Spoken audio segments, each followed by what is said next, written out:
Hey everyone. Now, as most that frequent the website know, I've already posted this article on the website today. It's right here in the main, well, it's the top article in the main section of the prophecy in the news. But there's a little bit more I want to go into in this article, and I didn't want to go into a lot of detail here on the site, so I figured I'd just make a video. So let's just go here real quick.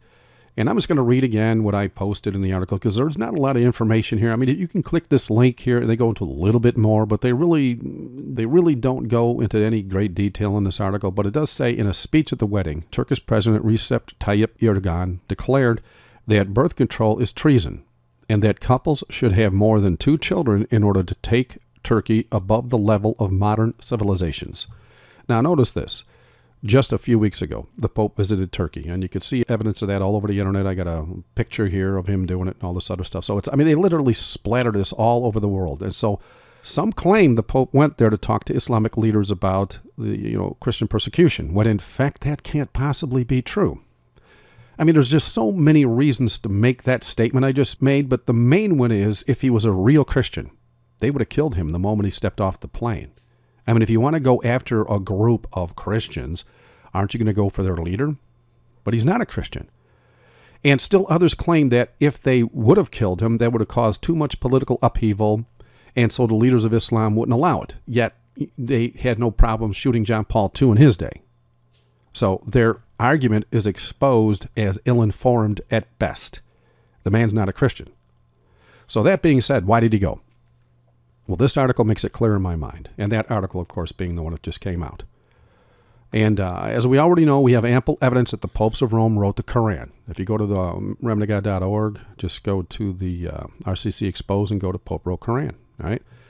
Now, if you stop by this page and you scroll down to the bottom, and I'll get to the bottom here in a minute, but there's all sorts of agreements with Islam in their Koran, which overwhelmingly shows who wrote that book. In this video I did a while ago with that young man on there in the video, he's actually admitting that he left Islam because of the Christian references in the Quran. But what he fails to realize is, and what I explain in the video is, it's not Christian references, it's Catholic references.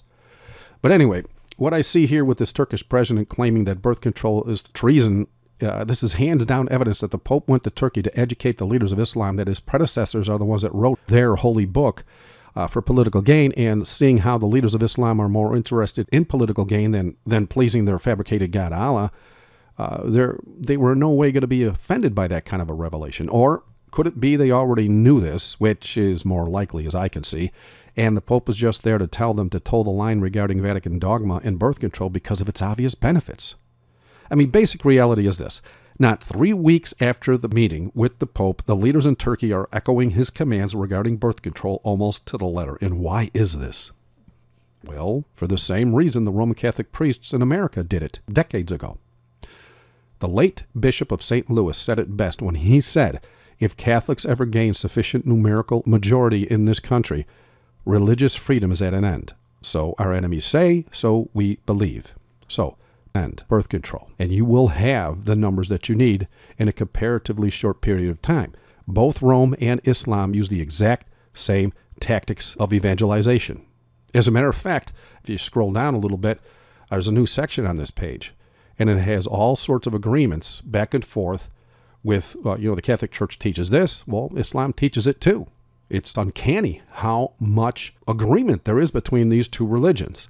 So, but the most graphic one, of course, being, if you refuse to convert to Islam, or if you refused in the old days to convert to Catholicism, they will torture and kill you.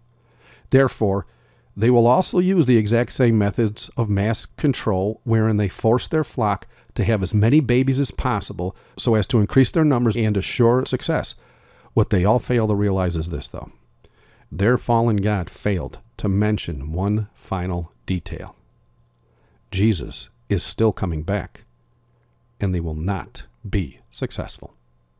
Thank you for watching. God bless.